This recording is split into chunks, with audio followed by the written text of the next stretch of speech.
está assistindo a este vídeo, mas seja bem-vindo. Obrigado por assistir, obrigado por acessar o link, se interessar em assistir mais um tema que nós vamos conhecer, aprender nessa semana tão especial. Convido você a, neste momento, fazermos uma oração juntos. Querido Deus, eterno Pai que habita nas alturas dos céus, grandioso seja o teu nome, louvado e exaltado seja o teu nome. Te agradecemos, Senhor, por esse momento que nós temos aqui. Obrigado pelo privilégio, Senhor, de estudarmos mais uma vez a Tua Palavra, de aprendermos através dela como deve ser o nosso comportamento, como deve ser o nosso pensamento, as nossas palavras e as nossas ações. Obrigado porque através da Palavra nós podemos ser restaurados, podemos ser novas criaturas, podemos ser novas pessoas, podemos ser pessoas de luz, pessoas que têm um coração parecido com Jesus.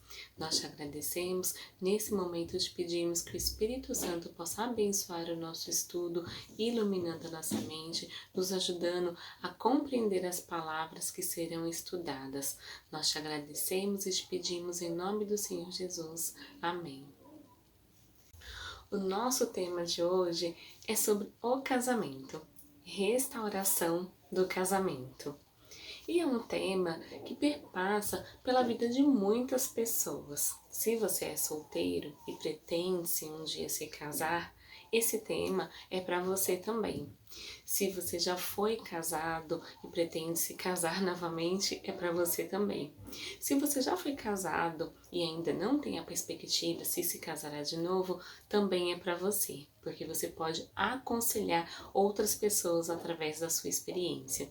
E esse tema é para você que está casado e enfrenta os desafios do relacionamento conjugal. Nós vamos ver hoje a passagem que está em João 2, 1, 11. Você já conhece um pouco dessa passagem, ou talvez você vai conhecer ela hoje.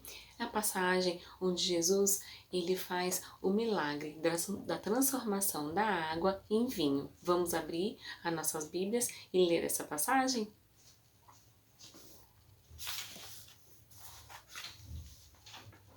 Aqui diz assim: no terceiro dia, houve um casamento em Caná da Galileia.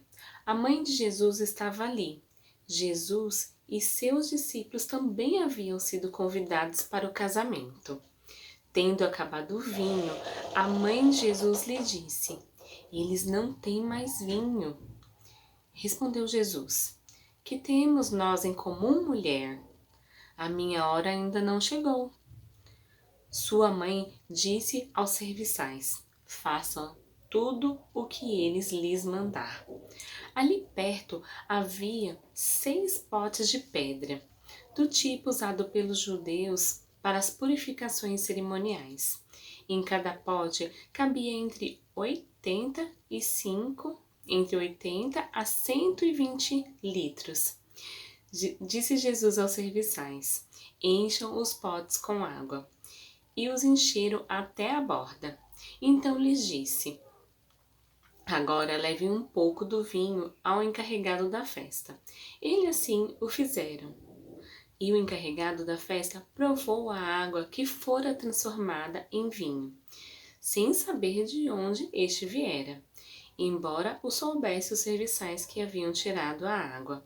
Então chamou o noivo e disse: todos servem primeiro o melhor vinho, e depois que os convidados já beberam bastante, o vinho inferior é servido, mas você guardou o melhor até agora.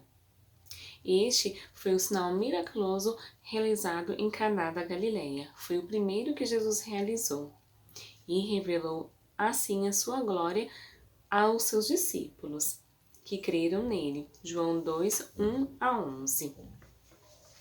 Nós vimos aqui um relato em que Jesus ele faz um milagre para as pessoas que estavam ali comemorando aquele casamento. E falando sobre casamento, nós temos estatísticas que elas não são tão boas quando nós falamos sobre o relacionamento matrimonial. O nosso estudo indica que, estatísticas indicam que 60% dos casamentos terminam em divórcio e 35% não tem coragem de se separar. E nós ficamos pensando, onde estão os sonhos, as alegrias e as conquistas e o amor da vida matrimonial? Naquele casamento, os noivos, eles estavam casando, né? Não eram nem recém-casados, talvez depois de algumas horas seriam, mas eles estavam casando ali naquela festa.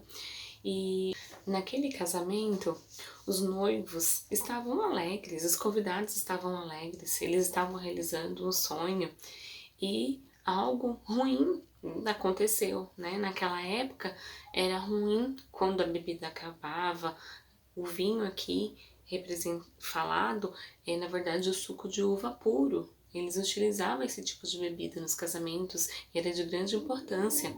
Então, quando Jesus realiza o milagre, ele também começa ali o primeiro milagre na vida daqueles noivos, ajudando para que o sonho deles ali naquele momento não houvesse algo que estragasse aquele sonho, algo que fizesse uma vergonha para eles naquela festa. Por isso é tão importante e por isso que Maria foi fazer aquele pedido. Não era só simplesmente acabou o suco. Na época, aquilo era de extrema importância para os noivos, para os convidados. E extrema importância para que a festa também continuasse. A chave do nosso estudo de hoje é a que está no versículo 2, que diz: fazei tudo o que ele vos disser.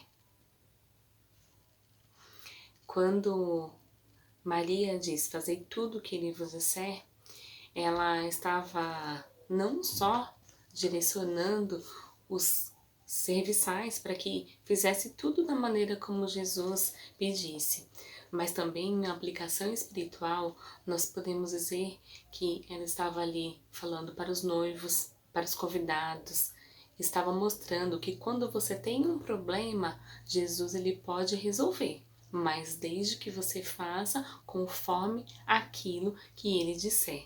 Na Bíblia nós temos vários exemplos disso, vários exemplos de histórias de pessoas que foram vitoriosas ou derrotadas, porque fizeram ou não fizeram a vontade de Deus.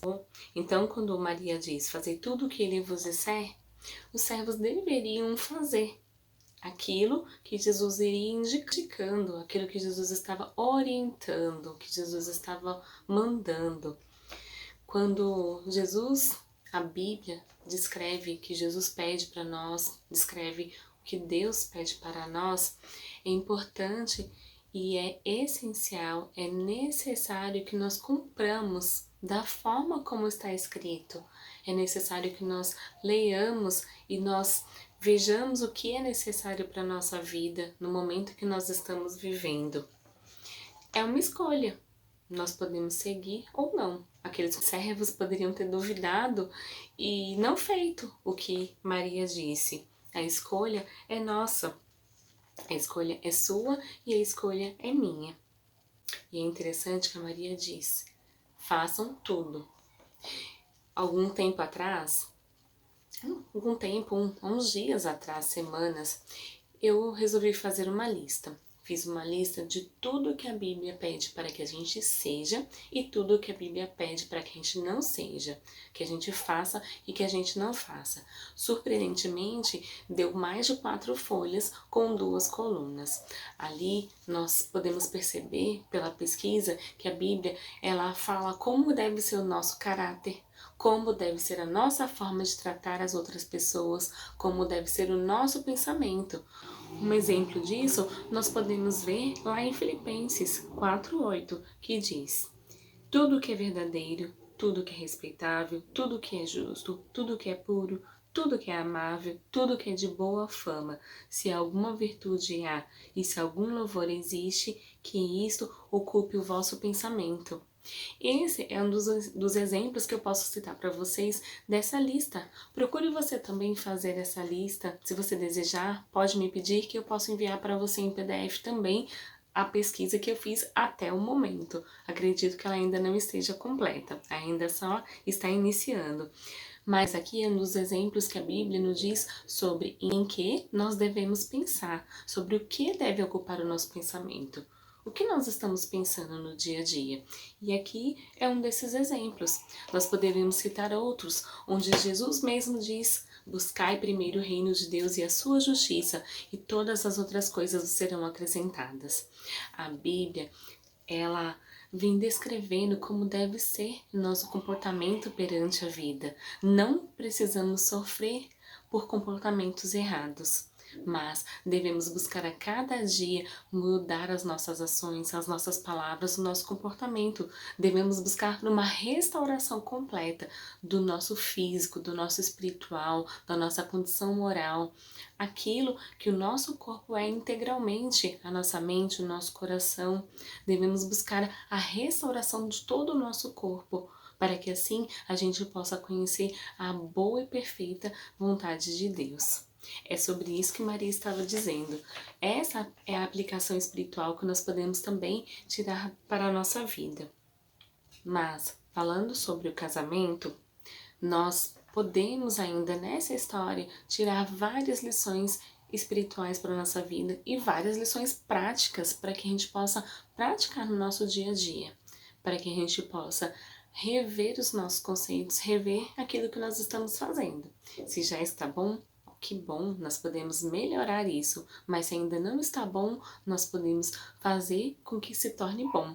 Mas isso somente se tivermos a presença de Jesus. Aquele milagre, aquela restauração naquele casamento só aconteceu porque Jesus estava ali. Nós precisamos convidar Jesus para que esteja no nosso lar. Vamos ver algum desses conceitos que nós podemos fazer quando Jesus está em nosso lar. O primeiro princípio que é citado em nosso estudo é que ninguém muda ninguém. Vemos contando uma experiência de um pastor que relatou a sua história, que diz que no começo do seu casamento, após alguns meses de trabalho em um distrito desafiador, composto por 28 cidades, a esposa disse que estava orando por ele, para que ele mudasse algumas coisas. Então, ele pediu para que ela falasse pelo que você está orando por mim. O que você deseja que eu mude? Então, ela disse para ele perguntar para Deus. Então, ele cita que foi orar e perguntar a Deus o que a esposa estava pedindo para que mudasse. Depois de um mês, ele perguntou novamente para ela se Deus já havia respondido a oração. Ela disse que não. Então ele comenta que orou mais 2 meses e se animou e perguntou para ela. E ela disse dessa vez que Deus já havia respondido a oração. Ele não tinha certeza do que Deus havia mudado. Então, para resolver a curiosidade, perguntou o que era. E ela disse: querido, já está resolvido e é isso que importa. Esse episódio aconteceu há 18 anos atrás e até hoje ele diz que não sabe o que era. No ano passado, ele comenta: eu disse para minha esposa, estou orando para Deus mudar algo em você. E ela me disse: fale-me o que é. Então foi a minha vez de responder: não, pergunte para Deus. Esse pequeno e verdadeiro relato nos mostra uma lição poderosa. Só Deus pode mudar o ser humano. Só Ele pode mudar o coração do seu esposo ou da sua esposa, da sua filha, do seu filho, de qualquer pessoa que você tenha convivência e você veja que ela precisa mudar algo, que você já falou, você já orientou, mas não houve fruto sobre isso. Muitas vezes também conversar com algumas pessoas faz com que haja muitos conflitos, muitos atritos na relação. Nós devemos pedir sabedoria a Deus, como diz lá no livro de Tiago, para nós sabermos o momento de falar e o momento de calar. O momento de falar deve ser preenchido por sabedoria. Nós devemos pedir sabedoria do alto. No livro de Tiago nos orienta a pedir sabedoria a Deus. E para nós conversarmos com as pessoas, Principalmente quando nós notamos algum defeito nessa pessoa, sabemos que não é um diálogo fácil. Devemos pedir sabedoria se nós devemos fazer essa conversa, ter essa conversa, e se formos ter essa conversa, como que nós devemos guiá-la? Devemos guiá-la com a sabedoria, pedir a Deus as palavras, o tom de voz, o momento correto para poder fazer, para poder ter esse diálogo. Então, nós vemos aqui que Deus somente, embora nós possamos ter esse diálogo com a pessoa, só Deus pode fazer com que o coração dela mude. Se você optou por ter aquela conversa, espere em Deus para que Deus, o Espírito Santo, possa agir. Se você optou por não fazer essa conversa, não ter essa conversa, porque iria gerar muitos conflitos, ore a Deus e Deus irá responder. Ou talvez vai responder com sim, ou talvez com não. A pessoa pode ser que ela mude, pode ser que ela não mude. A verdade é que ninguém muda ninguém. E se a pessoa quiser, se for uma escolha dela mudar, ela vai aceitar as orientações do Espírito Santo. É interessante notar que Maria, ela recorreu ao único que poderia resolver aquela situação. Ela não foi pedir aos convidados, ela não foi pedir conselho a outras pessoas. Isso também é bem interessante, porque quando nós temos um conflito no nosso casamento, sabemos que nós ficamos angustiados para poder falar com alguém.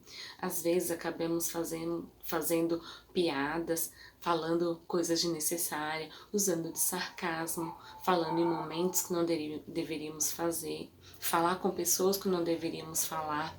Maria, ela nos dá um exemplo, que quando temos um problema em nosso casamento, nós devemos primeiramente procurar aquele que é o único capaz de resolver. Jesus, o Espírito Santo.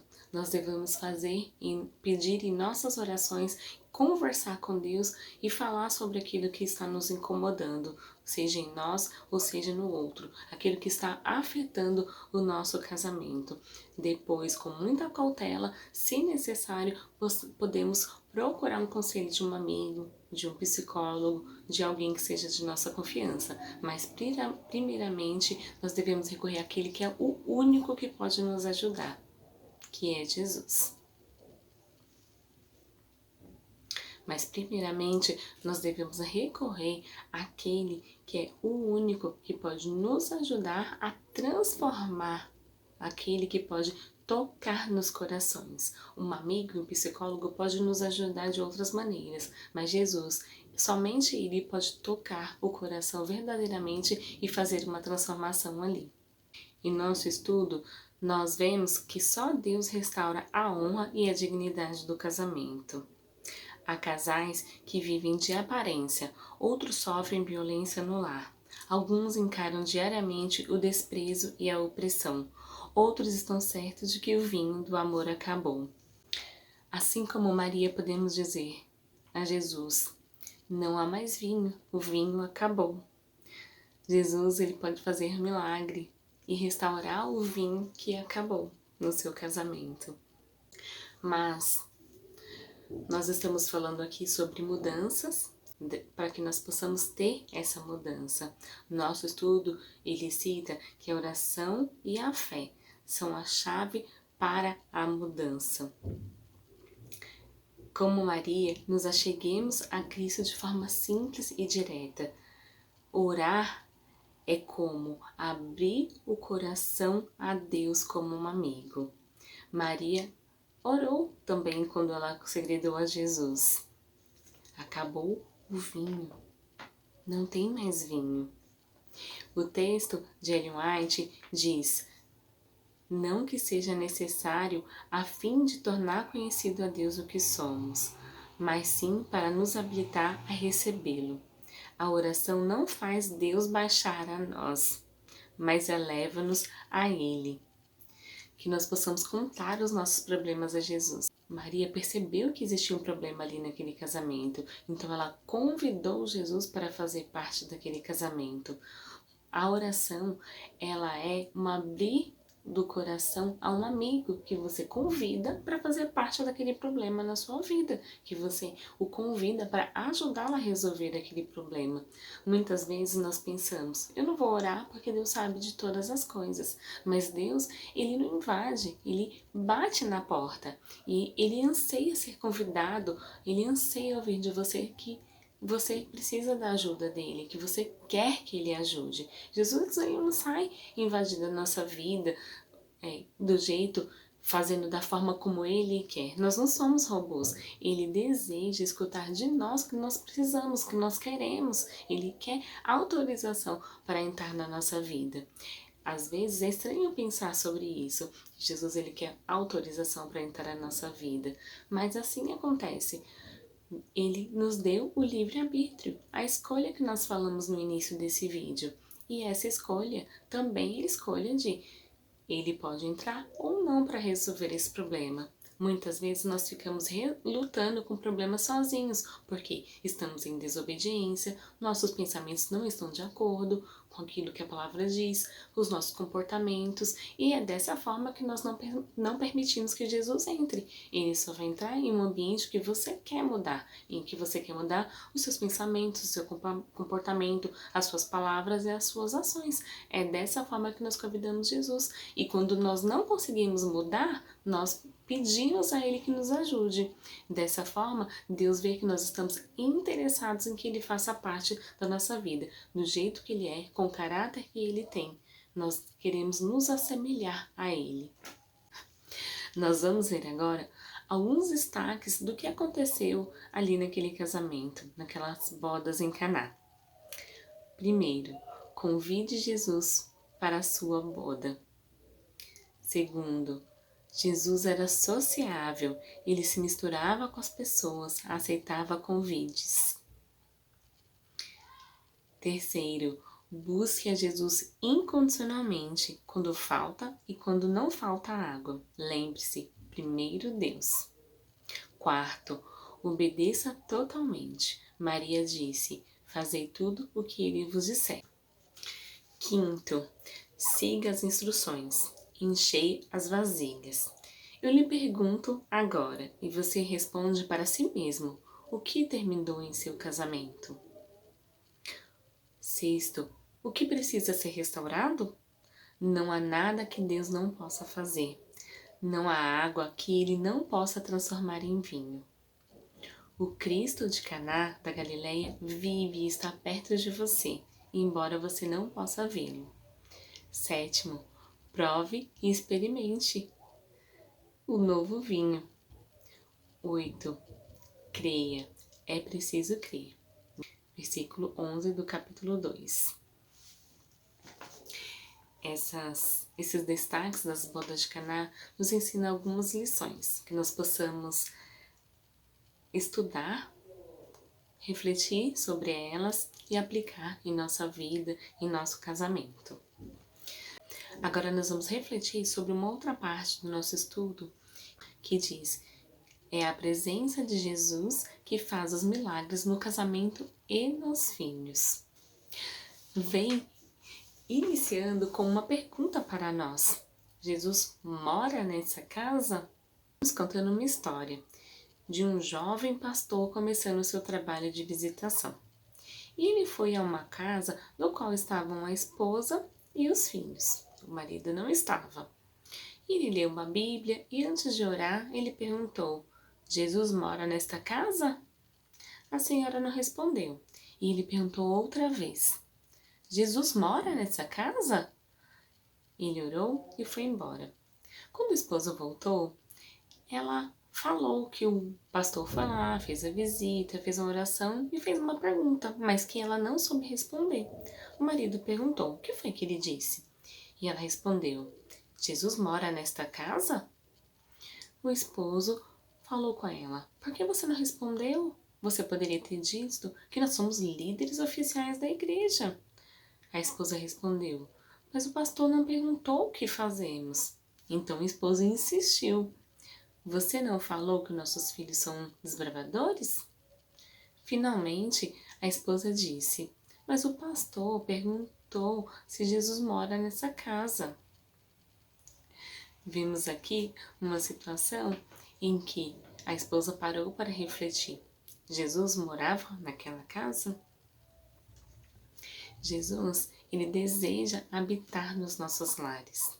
Ele não entra forçado, como já comentamos. Jesus, ele precisa receber o convite. O apóstolo João escreveu sobre o maravilhoso convite de Jesus à igreja de Laodiceia. Em Apocalipse 3:20 lemos: Eis que estou à porta e bato. Se alguém ouvir a minha voz e abrir a porta, entrarei em sua casa e cearei com ele, e ele comigo. Esse é o convite feito a todos nós. Qual será a nossa resposta? Nós vamos abrir a porta da nossa casa, a porta do nosso coração, da nossa mente, para que Jesus entre? É por meio de Cristo que somos restaurados, espiritual e mentalmente. Jesus não se contenta em apenas passar pela nossa porta. Ele quer habitar, morar, ficar e viver para sempre. Mas vamos pensar como que Jesus ele pode entrar, como ele pode habitar na nossa casa. A nossa casa, ela também precisa de restauração para que Jesus entre.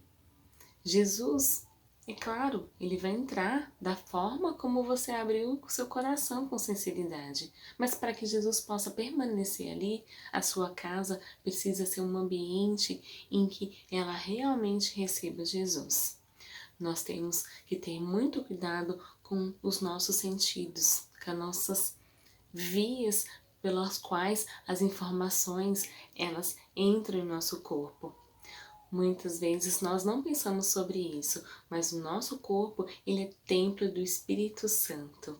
O nosso corpo ele deve ser cuidado, e isso inclui a nossa mente, o nosso coração. E aquilo que nós deixamos entrar pelas nossas vias, pelos nossos 5 sentidos, elas transformam o nosso corpo. Sim, nós podemos pensar sobre o paladar. A nossa boca ela é uma via de entrada do alimento, e se nós não cuidarmos do alimento que entra no nosso corpo, nós perdemos a saúde, nós perdemos um pouco da nossa capacidade mental, a nossa mente fica mais devagar, dependendo do que nós nos alimentamos, o nosso corpo fisicamente fica doente. Nós devemos ter cuidado com o que entra pelos nossos olhos. Aquilo que a gente vê seria o mesmo que Jesus gostaria de ver? Aquilo que a gente contempla, que a gente admira, que a gente lê, que a gente visualiza um vídeo. Será que Jesus assistiria conosco? Jesus faria aquela leitura conosco? Isso agrada a Deus? E isso faz com que a nossa mente seja cada dia mais restaurada? Ou que enfie lixos dentro da nossa mente? Coisas que não vão fazer proveito para a nossa mente. Aquilo que a gente está visualizando realmente vai fazer com que os nossos pensamentos se tornem aqueles pensamentos que nós lemos lá em Filipenses 4:8? Devemos ter cuidado com os nossos 5 sentidos. Aquilo que nós cheiramos, como estão os cheiros da sua casa, isso também afeta o nosso organismo. O que nós temos colocado pelas nossas narinas, aquilo que nós escutamos, o ouvido, ele é uma via de acesso incrível, porque uma via de acesso muito rápido, a gente pode escolher o que a gente lê, mas muitas vezes nós não escolhemos aquilo que a gente escuta. Nós temos que escutar e filtrar, mas muitas vezes nós escolhemos aquilo que a gente escuta. O que nós estamos escolhendo escutar? Será que são palavras que são positivas para a nossa vida? O que nós estamos escolhendo falar? Nós falamos da boca, né, como ponto de entrada do alimento, mas a boca também é um ponto de saída do nosso corpo. A Bíblia mesmo diz, né, que a boca fala daquilo que o coração está cheio. E o coração está cheio do quê? O coração está cheio daquilo que nós colocamos para dentro da nossa mente, através dos nossos olhos, do nosso ouvido. Então, a boca também é um ponto que expressa, que fala aquilo que nós estamos guardando no nosso coração e na nossa mente. E nós podemos fazer essa reflexão. É possível que Jesus possa entrar no coração da forma como você está? Sim, é possível, mas a partir do momento que ele entra, ele vai te pedindo para fazer restaurações, para que cada dia você tenha um caráter mais parecido com o dele, para que cada dia você tenha um caráter mais parecido com o caráter do cidadão dos céus. Jesus, ele deseja restaurar. E nós pensamos, o que isso tem a ver com o casamento? A nossa responsabilidade com o nosso cônjuge é quando nós cuidamos de nós mesmos também. Quando nós cuidamos daquilo que nós colocamos no nosso lar, na nossa casa, quando nós cuidamos daquilo que nós damos para os nossos filhos, para que eles tenham acesso também através dos 5 sentidos. Nós somos responsáveis por isso. Quando nós cuidamos dos 5 sentidos, dos nossos e da nossa família, nós estamos convidando Jesus para entrar e ficar. Nós estamos convidando Jesus para restaurar a nossa família. Mas se não temos cuidado com isso, se não temos refletido sobre isso, se na nossa casa é de qualquer jeito, nós escutamos, lemos, falamos, ingerimos, cheiramos, qualquer coisa, sem filtro, sem passar pelo aquilo que Jesus disse, como falou Maria, fazei tudo o que ele vos disser. Se não está passando por tudo que Jesus disse, então nós não estamos permitindo com que Jesus entre de forma efetiva. Nós abrimos a porta para Jesus, mas nós consideramos apenas como um hóspede, porque daqui a pouco vai embora. Quando a gente realmente quer que Jesus permaneça ali, nós vamos fazer um processo de restauração e perguntar: Senhor, o que o Senhor quer que eu restaure aqui? Quer que restaure o quê? O que eu estou vendo, o que eu estou lendo, o que eu estou ouvindo, o que eu estou cheirando, o que eu estou comendo, o que eu estou falando, o que eu estou expressando, o que eu estou fazendo com as minhas mãos. Nós esquecemos do tato. O que eu estou fazendo com as minhas mãos, o que eu estou fazendo com o meu corpo, estou usando para abraçar, estou usando para bater, estou usando a minha língua para difamar, estou usando a minha boca para falar palavras boas, palavras de ânimo. Como estou usando os sentidos que o Senhor me deu. O texto fala sobre isso. E isso tudo afeta a nossa vida, o nosso lar, o nosso casamento.